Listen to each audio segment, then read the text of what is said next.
Welcome to આઈસીએસના digital platform ઉપર હું રિકેન લાપસીવાલા ICS વતી આપ સૌનું સ્વાગત કરું છું. આજથી આપણે જે નવી સિરીઝ ચાલુ કરવા જઈ રહ્યા છે એ સિરીઝનું નામ છે 360 ડિગ્રી.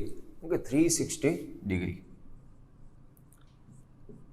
360 ડિગ્રીનો મતલબ થશે કે ભાઈ 360 ડિગ્રી આપણે કોને કહીએ કે ભાઈ ચારે બાજુ કોઈક વસ્તુ હશે તો એની ચારે તરફ ફરી જઈએ તો એ કહેવાશે 360 ડિગ્રી. અહીંયા પણ આપણે આ જ વસ્તુ કરવાની છે. અહીંયા આપણે જે ઇમ્પોર્ટન્ટ ઘટનાઓ છે, ઇમ્પોર્ટન્ટ ઇવેન્ટ્સ છે, કરન્ટ્સમાં થતી હોય અથવા તો કોઈ સ્ટેટિક પોર્શનને લઈને કોઈ ઇમ્પોર્ટન્ટ ટોપિક છે કે જેમાંથી આપણને એક્ઝામની અંદર મેન્સમાં ફાયદો થઈ શકતો હોય. ઓકે, મેન્સની અંદર આપણે કોઈક સવાલ બની શકતો હોય તો એવા જે મુદ્દાઓ છે એવા મુદ્દાઓને અહીંયા ટેકલ કરવાની ટ્રાય કરશું. ઓકે, જેમ કે એક્ઝામ્પલ લઈએ તો example US China trade war.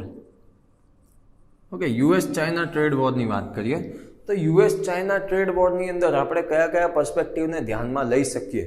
તો એક તો ભાઈ એના રીઝન શું છે, કયા કારણોસર યુએસ ચાઇના ટ્રેડ વોર થાય છે અથવા તો થયું. બીજી વસ્તુ કે ભાઈ એ યુએસ ચાઇના ટ્રેડ વોર થયું તો એની ઇમ્પેક્ટ શું પડી શકે છે, એની ઇમ્પેક્ટ હશે તો ઘણી બધી ઇમ્પેક્ટ પડશે. તો ઇમ્પેક્ટ જે છે એની વર્લ્ડ ઉપર શું પડશે, ત્યાર પછી ઇન્ડિયા ઉપર શું પડશે. કારણ કે સવાલ આ રીતના બની શકે છે કે ભાઈ યુએસ ચાઇના ટ્રેડ વોર થયું તો એને ભારતના સંદર્ભમાં શું પ્રભાવ પડશે તેની ચર્ચા કરો. ઓકે, તો ઇન્ડિયાની ઉપર શું પ્રભાવ પડશે. બીજી વસ્તુ એક આમાં થઈ શકે કે ભાઈ આમાં relation India US, India China, એના રિલેશનમાં શું પ્રભાવ પડી શકે છે તો એની પણ આપણે પ્રભાવની ચર્ચા કરી શકાય. તો ભાઈ આટલી વસ્તુ ત્યાર પછી હવે આ ઇમ્પેક્ટની વાત થઈ કે ભાઈ યુએસ ચાઇના ટ્રેડ વોર થયું છે તો એના ઇમ્પેક્ટ જોઈ લીધા ત્યાર પછી હવે આપણે સોલ્યુશન શું થઈ શકે, મતલબ કે વે ફોરવર્ડ. ઓકે, એનું સોલ્યુશન શું થઈ શકે. તો ભાઈ આ રીતના કોઈ પણ આ એક એક્ઝામ્પલ છે ને આ રીતના કોઈ પણ મુદ્દો હશે તો એની અંદર આપણે એના પોઝિટિવ, નેગેટિવ્સ, ઓકે, દરેક વસ્તુની બાબતોની ચર્ચા કરશું ને એક કોમ્પ્રિહેન્સિવ દૃષ્ટિકોણથી એ વિષયની ચર્ચા કરશું. આપણો પહેલો ટોપિક છે ગીગ ઇકોનોમી. ઓકે, ગીગ ઇકોનોમીનો મતલબ શું થાય અને આ ટોપિક શા માટે પસંદ કર્યો છે. ગીગ ઇકોનોમી એટલા માટે પસંદ કર્યો છે અત્યારે કારણ કે અત્યારે શું છે દરેક જણ જોતા હશે કે ભાઈ વર્ક ફ્રોમ હોમ ચાલે છે, કોરોનાની પરિસ્થિતિ છે, COVID-19ની પરિસ્થિતિ છે, એની અંદર વર્ક ફ્રોમ હોમ ચાલે છે. તો વર્ક ફ્રોમ હોમની અંદર શું થશે કે ભાઈ તમે જે જગ્યાએ જાઓ છો ત્યાં તો COVID-19ના કેસ વધારે હશે અથવા તો જે એરિયામાં તમે રહો છો એ બાજુ જો કન્ટેનમેન્ટ ઝોનમાં આવતો હશે એરિયા તો તમે કામના સ્થળે નથી જઈ શકતા. એટલા માટે તમને વર્ક ફ્રોમ હોમ જો પોસિબલ હશે તો આપશે. વર્ક ફ્રોમ હોમ શું છે, એક પ્રકારનું ગીગ ઇકોનોમીનો ભાગ કહી શકાય. ગીગ ઇકોનોમી કોને કહેવાશે તો ભાઈ સ્થાયી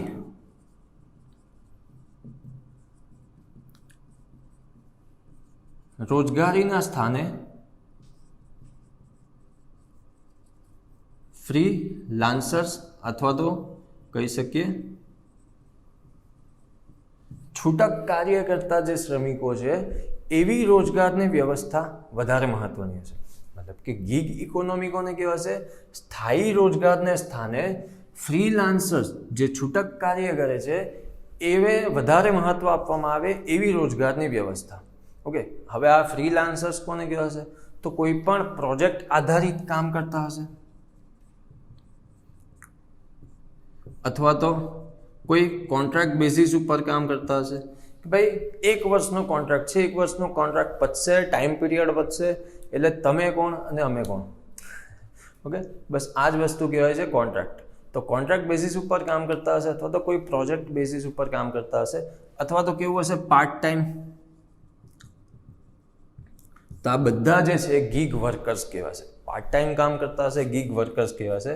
ને આની અંદર લોજિકલી વિચારીએ તો વધારે ઇમ્પોર્ટન્સ કોને આપવામાં આવશે તો આની અંદર વધારે ઇમ્પોર્ટન્સ આપવામાં આવશે સ્કિલ્સને.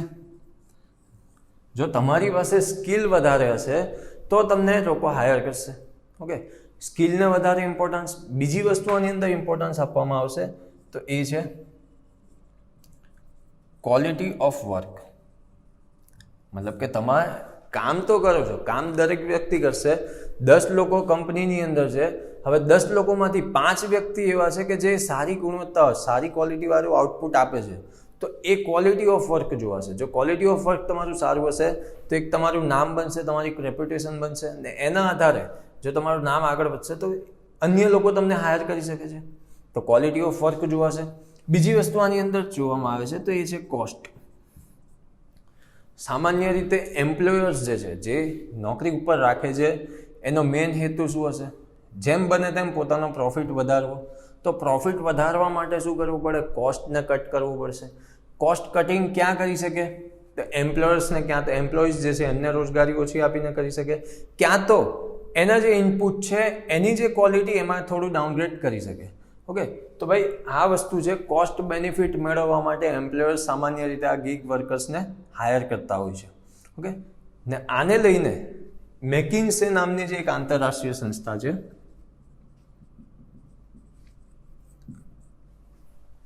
મેકિન્સે નામની આંતરરાષ્ટ્રીય સંસ્થાના રિપોર્ટ મુજબ એવું કહેવાય છે કે વિકસિત દેશોમાં, જે વિકસિત દેશો છે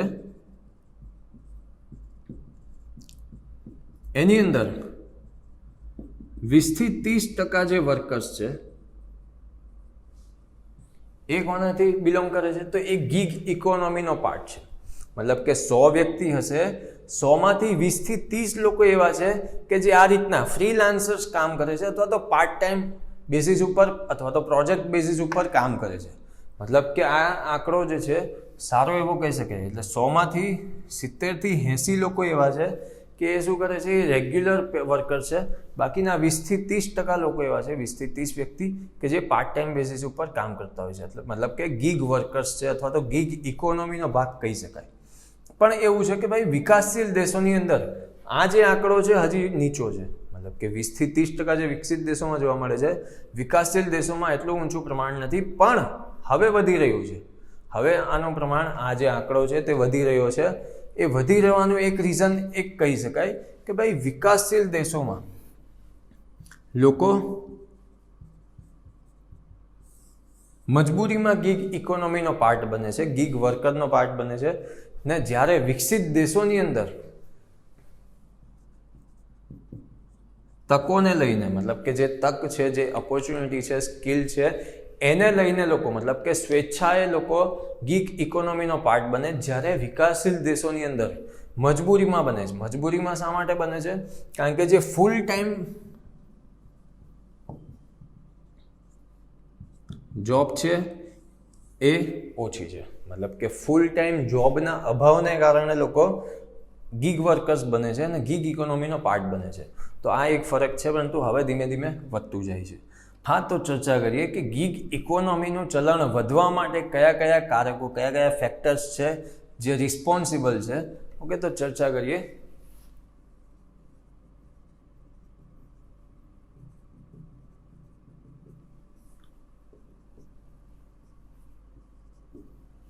પહેલું રીઝન છે કે ભાઈ ટેકનોલોજી ધીમે ધીમે એડવાન્સ થતી જાય છે. ઓકે, તો પહેલું રીઝન છે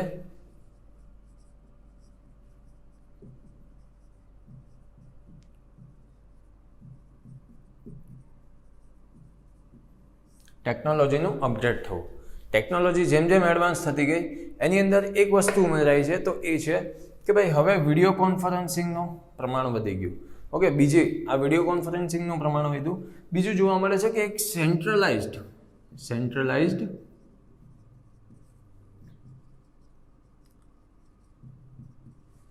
કમ્યુનિકેશન સિસ્ટમ વિકસિત થઈ છે. સેન્ટ્રલાઇઝ કમ્યુનિકેશન સિસ્ટમ કોને કહેવાશે?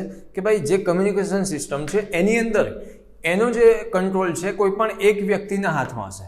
ઓકે, એક વ્યક્તિના હાથમાં હશે. તો આ કઈ રીતના ગીગ ઇકોનોમીને વધારે છે?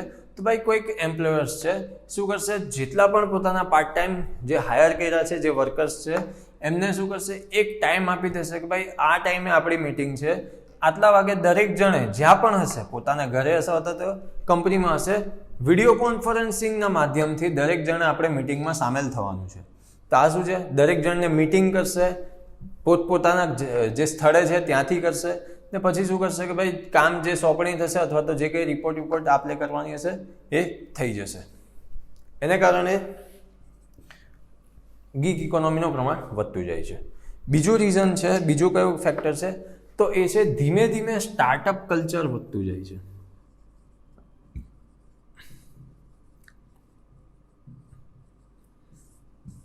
સ્ટાર્ટઅપ કલ્ચરનું પ્રમાણ વધતું ગયું. ભારત સરકારની જે સ્ટાર્ટઅપ ઇન્ડિયા સ્કીમ છે, શું છે, સ્ટાર્ટઅપને પ્રમોટ કરે છે. મતલબ કે જે નવા જે ઇનોવેટિવ આઈડિયા લઈને આવશે એમને પ્રમોટ કરવાનું કામ કરે છે. તો જેમ જેમ આનું કલ્ચર વધશે તેમ તેમ ગીગ વર્કર્સ અથવા તો ગીગ ઇકોનોમીનું ચલણ વધતું જશે. કારણ કે સ્ટાર્ટઅપ શું કરશે, સામાન્ય રીતે સ્ટાર્ટઅપ મેક્સિમમ એનો બેનિફિટની સ્ટાર્ટિંગમાં જોતા હોય છે ને એની અંદર વાત કરશે કે ભાઈ જેટલા પણ એની પાસે રિસોર્સિસ છે, સ્ટાર્ટઅપ છે એટલે પહેલી એક વસ્તુ હશે કે ભાઈ રિસોર્સિસ એની પાસે લિમિટેડ હશે. તો એ રિસોર્સિસ છે એને સૌથી વધારે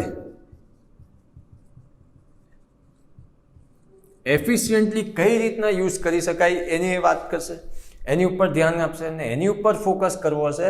તો એણે જે રિસોર્સિસ છે એ રિસોર્સિસને કઈ રીતના યુઝ કરવા, તો એના એક્સપર્ટ શોધવા પડશે.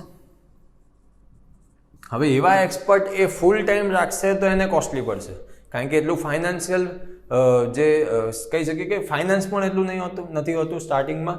તો ભાઈ એને કારણે જે એક્સપર્ટને ફૂલ ટાઈમ રાખશે તો એનું કોસ્ટ વધશે. ભાઈ કોસ્ટ ઓછું કરવું હશે તો શું કરવું પડશે, આવા જ એક્સપર્ટને લેવાના છે, પણ એ એક્સપર્ટને એક પ્રોજેક્ટ આપી દેવાનો છે કે ભાઈ તમારે આટલી કામગીરી કરીને મને આપવાની, તમે કામ કરશો તો તમને પગાર મળશે, નહીં કામ કરશો તો તમને પગાર નહીં મળે.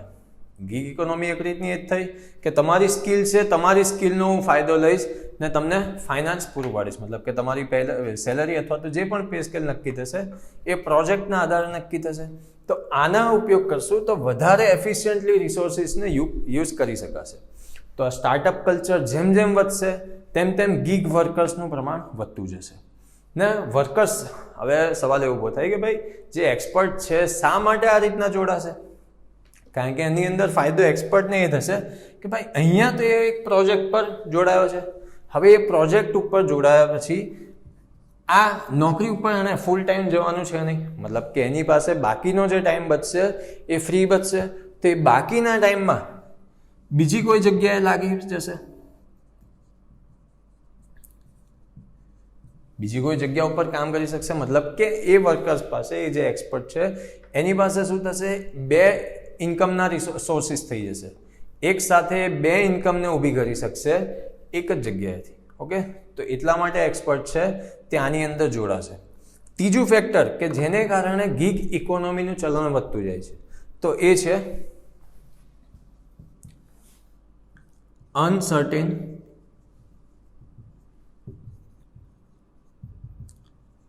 Business environment. મતલબ બિઝનેસની એન્વાયરમેન્ટ જોઈએ અત્યારે શું છે, અનસર્ટેન છે, ગમે ત્યારે ઉપર જાય છે, ગમે ત્યારે માર્કેટ નીચે જાય છે. તો ભાઈ આવી પરિસ્થિતિની અંદર શું કરશે એમ્પ્લોયર, સામાન્ય રીતે એવું કરશે કે ભાઈ જે ફૂલ રેગ્યુલર જે વર્કર્સ છે ધીમે ધીમે એને કાઢતા જશે અને પ્રોજેક્ટ આધારિત આવા જે વર્કર્સ છે એનું પ્રમાણ વધારશે. ફાયદો એ થશે કે કોસ્ટ કટિંગ થશે. કોસ્ટ કટિંગ કઈ રીતના થશે, જો ફૂલ વર્કર્સ છે, રેગ્યુલર વર્કર્સ છે, એ આવશે કામ ઉપર, આપણી પાસે કામ નથી એને આપવા માટે, તે છતાં શું થશે, એને સેલરી આપવી પડશે. એની સામે જોઈએ જો ગીગ વર્કર્સ હશે એને આપણે કામ આપશું તો જ આપણે એને સેલરી આપવાની છે. તો એટલા માટે બિઝનેસ એન્વાયરમેન્ટ જ્યારે પણ અનસર્ટેન થતું જાય છે ગીગ વર્કર્સનું પ્રમાણ વધતું જાય છે. ચોથું રીઝન એ છે, ચોથું ફેક્ટર, તો ચોથું ફેક્ટરની અંદર વાત કરીએ તો જે ફ્રીલાન્સર્સ પ્લેટફોર્મ છે એનું પ્રમાણ વધતું ગયું છે.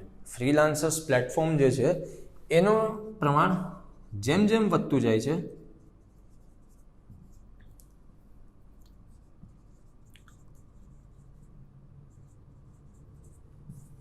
તેમ તેમ ગીગ વર્કર્સનું પ્રમાણ વધશે. એક્ઝામ્પલ લઈએ તો ઈ કોમર્સની કોઈ પણ આપણે વેબસાઇટ લઈ લઈએ. ઈ કોમર્સ વેબસાઇટ શું કરે છે, તો ઈ કોમર્સ વેબસાઇટ્સ એક બાજુ વચ્ચે છે ઈ કોમર્સ વેબસાઇટ, આ બાજુ છે બાયર્સ અને આ બાજુ છે સેલર. ઈ કોમર્સ વેબસાઇટ શું કરે છે, સેલરને બાયર સાથે જોડવાનું કામ કરે છે. એ જ એક્ઝેક્ટલી કામ કરે છે ફ્રીલાન્સર્સ પ્લેટફોર્મ. એક બાજુ હશે એમ્પ્લોયર્સ અને બીજી બાજુ હશે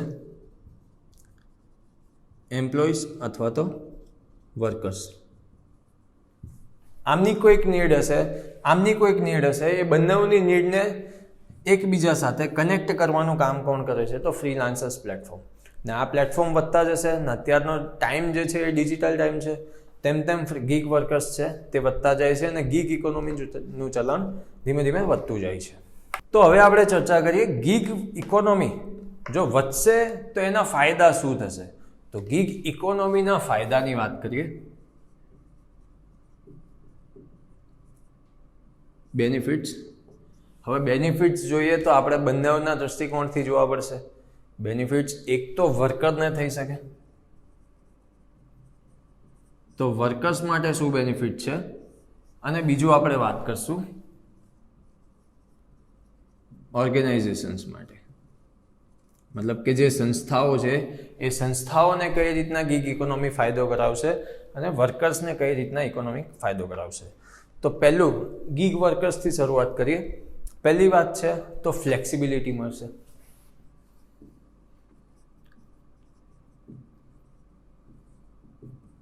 ફ્લેક્સિબિલિટી મતલબ કે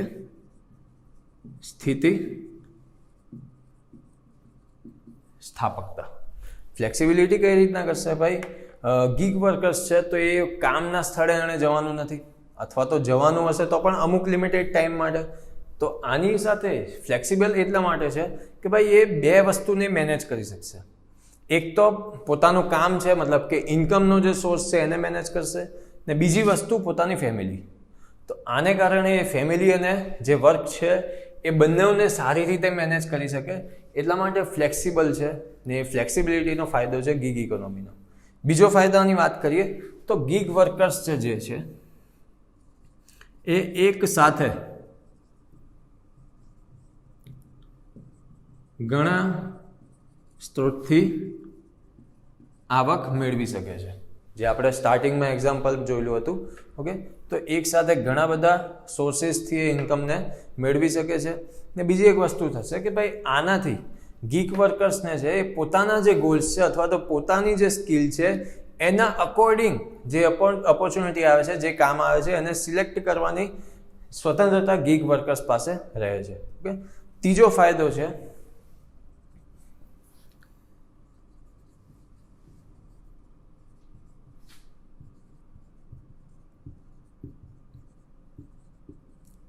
કે ભાઈ જે વર્કર્સ છે, ગીગ વર્કર્સ છે, એમને ખૂબ જ ડાયવર્સ નોલેજનો પ્રોવિઝન થાય છે, મતલબ કે પ્રાપ્ત થાય છે. ઓકે, શું કરશે? એક્સપિરિયન્સ પણ મળશે અને ખૂબ ડાયવર્સ નોલેજ, કારણ કે અલગ અલગ જગ્યાએ કામ કરશે, ઓકે, અલગ અલગ કંપની સાથે કામ કરશે, તો એને કારણે અલગ અલગ નવા અને એક્સપિરિયન્સ પણ થશે ને કંઈક નવું શીખવા મળશે. તો ત્રીજો ફાયદો ગીગ વર્કર્સ માટે આવ્યો છે. ચોથી વસ્તુ છે કે ભાઈ સૌથી મહત્વનું આપણે કહી શકીએ કે મહિલાઓ માટે ખાસ ફાયદારૂપ છે.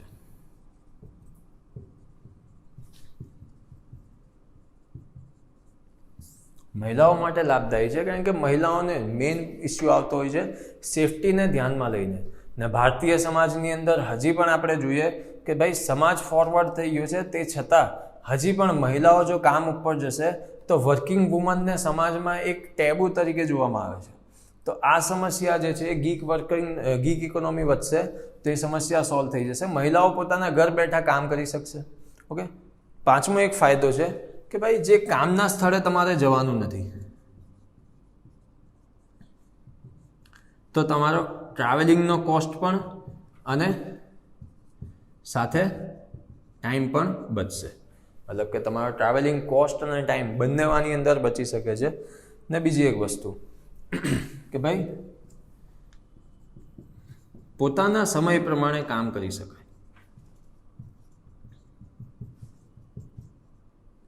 પોતાના સમય પ્રમાણે કામ, પોતાનો જે ટાઈમ એડજસ્ટ થાય છે એ પ્રમાણે કામ કરી શકશો. એવું નથી કે તમારે જે ઓફિસ ટાઈમ છે એ ટાઈમમાં કામ કરવાનું છે. તમારે રાતના ઈચ્છા થાય છે તો રાતના કામ કરો, સવારે ટાઈમ મળે તો સવારે ટાઈમ કરો. તો ભાઈ આટલા બેનિફિટ છે ગીગ ઇકોનોમીના. કોને? તો ગીગ વર્કર્સને. હવે ચર્ચા કરીએ કે ભાઈ ઓર્ગેનાઇઝેશનને કઈ રીતના ફાયદારૂપ થશે.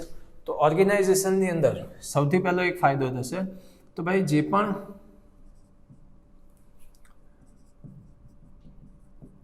સ્કિલ્સ છે તેને ફિલ કરી શકાશે. મોટી મોટી કંપનીઓ હશે અથવા તો કોઈક નાની કંપની હશે, એની અંદર અમુક જે સ્કિલ્સ છે એવા એમ્પ્લોઈઝની ઘટ પડતી હોય છે. તો ભાઈ જ્યાં એવા ગેપ પડશે કે જ્યાં સ્કિલ્સની જરૂર છે તો એવા પાર્ટ ટાઈમ બેઝિસ ઉપર હાયર ઇઝીલી થઈ શકશે. ઓકે, ગીગ વર્કર્સ છે તે એક્સપર્ટનેસ એમને મળી જશે. તો જે સ્કિલનો ગેપ રહે છે કંપનીઓની અંદર, એની સમસ્યાનું સોલ્યુશન ગીગ ઇકોનોમીથી થશે. બીજી વસ્તુ કે ભાઈ જે લેબર કોસ્ટ છે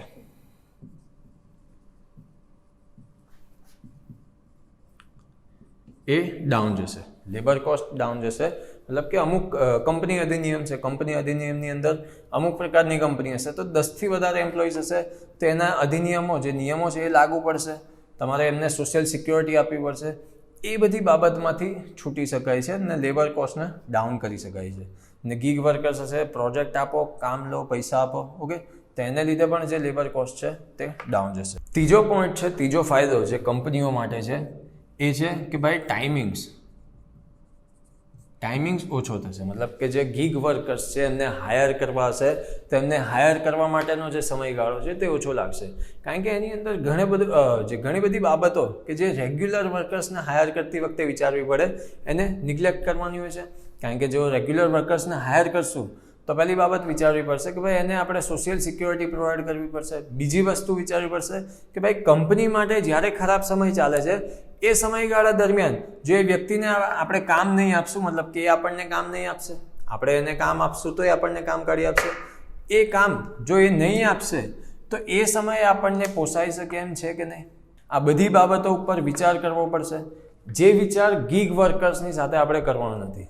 ડાયરેક્ટ વાત થશે કે ભાઈ આટલું કામ છે, તને આ એક કામના આટલા પૈસા મળશે, તારે મને આ રીતના 10 કામ કાઢી આપવાના છે, તને આટલા રૂપિયા મળી જશે. જો ગીગ વર્કર્સને પોસાશે તો એ કહેશે કે હા ઓકે, એને પસંદ આવે છે કામ, ટર્મ્સ ને કન્ડિશન તો ઓકે, પતી ગઈ વાત. આ એક ફાયદો છે કે ભાઈ ટાઈમિંગ્સ ઓછો થશે. ઓકે, હવે ચર્ચા કરીએ કે ભાઈ ગીગ ઇકોનોમી ને જો આપણે લાગુ કરીએ તો કઈ રીતના પડકારો આવી શકે, મતલબ કઈ ચેલેન્જીસ આવી શકે એમ છે. તો ચેલેન્જીસમાં પહેલી ચેલેન્જ છે કે ભાઈ રોજગારીની અનિશ્ચિતતા.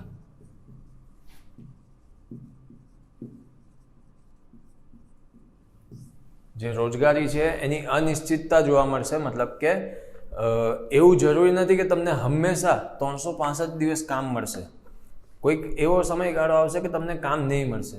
તો આ એક ચેલેન્જ આવી શકે છે કે ભાઈ રેગ્યુલર જે કામ છે, વર્કર્સ છે, એનાથી એક બેકડ્રોપ અથવા તો કહી શકીએ કે ભાઈ એક પડકાર જે ગીગ વર્કર્સ અનુભવી શકે છે એ છે રોજગારીની અનિશ્ચિતતા. બીજું છે તો જે અનસ્કિલ્ડ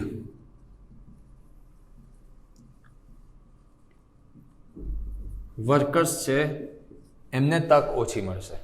કારણ કે ગીગ ઇકોનોમી કામ જ એની ઉપર કરશે. સ્કિલ વધારે છે તો તમારી વેલ્યુ વધશે, સ્કિલ નથી તો તમને કોઈ પૂછવાવાળું પણ નથી. તો જે અનસ્કિલ્ડ વર્કર્સ છે એમને ઓછી તક મળશે. ત્રીજો પડકાર આની અંદર આવી શકે એ છે તો જે ગ્રામીણ વિસ્તારના કર્મચારીઓ,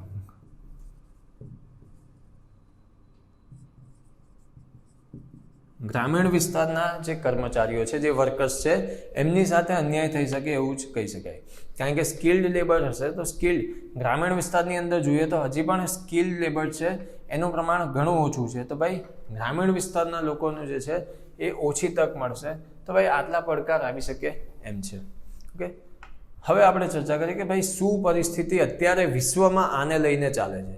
તો ગીગ ઇકોનોમીને લઈને અત્યારે વિશ્વની અંદર જે પરિસ્થિતિ છે એની ચર્ચા કરીએ તો યુએસએની અંદર એવું કહે છે કે યુએસએમાં 31% જે શ્રમિકો છે તે ગીગ ઇકોનોમીનો ભાગ છે.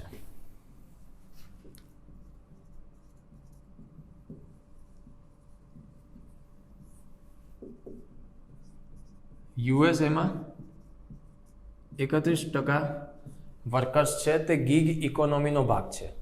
બ્રિટનની અંદર પાછલા જે વર્ષો છે એના પ્રમાણમાં જોઈએ તો બ્રિટનમાં ગીગ વર્કર્સનું પ્રમાણ વધ્યું છે. ઓકે, ત્રીજી વસ્તુ કહીએ તો જે દૈનિક જે દૈનિક રોજગારી મેળવે છે એ દૈનિક રોજગારી મેળવતા કર્મચારીઓને પણ આની અંદર સામેલ કરવામાં આવે છે. ઓકે, વૈશ્વિક સ્થિતિ અત્યારે આ વસ્તુ છે કે જે દિહાડી આપણે કહીએ કે દિહાડી જે દૈનિક કામ કરશે, મતલબ રોજનું કામ કરશે ને રોજ પૈસા મળશે, એવા લોકોને પણ આની અંદર સામેલ કરવામાં આવે છે. અને ત્રીજો પોઈન્ટ,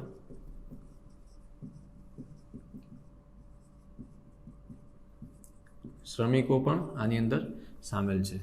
ને ચોથો પોઈન્ટ એ છે કે ભાઈ વિકસિત દેશોની અંદર રોજગારીની તકો વધે છે એટલા માટે લોકો સ્વેચ્છાએથી જાય છે ગીગ ઇકોનોમીની અંદર, અને વિકાસશીલ દેશોમાં મજબૂરીને કારણે ગીગ ઇકોનોમીમાં જાય છે. ઓકે, તો વિકસિત દેશોમાં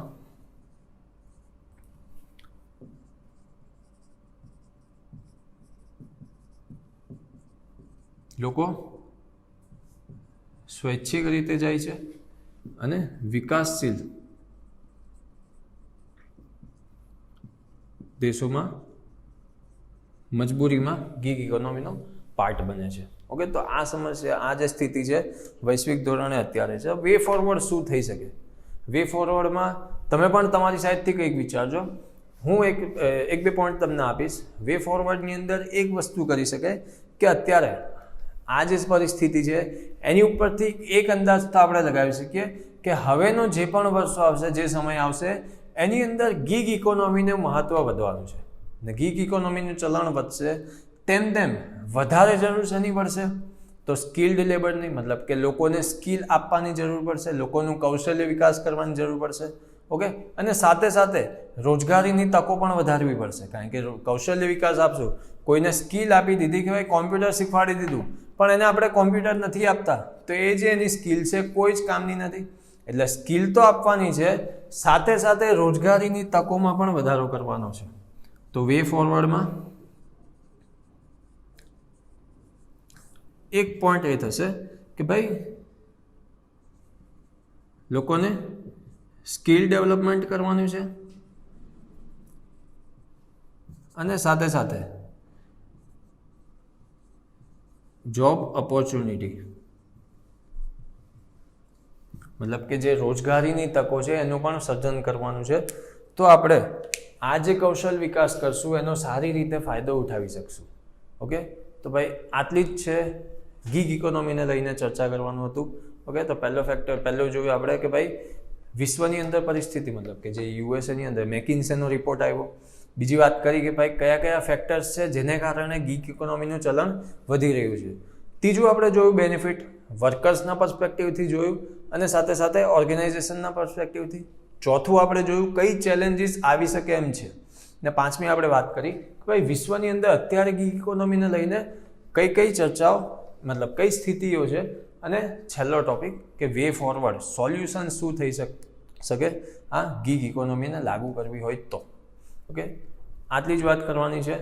જો તમને આ વિડીયો પસંદ આવ્યો હોય તો લાઈક કરજો, શેર કરજો, અને આની અંદર કંઈક ઇમ્પ્રુવમેન્ટ લાવવાનું હશે તો કમેન્ટ બોક્સની અંદર તમે લખીને જણાવશો. Okay, thank you. જય હિન્દ.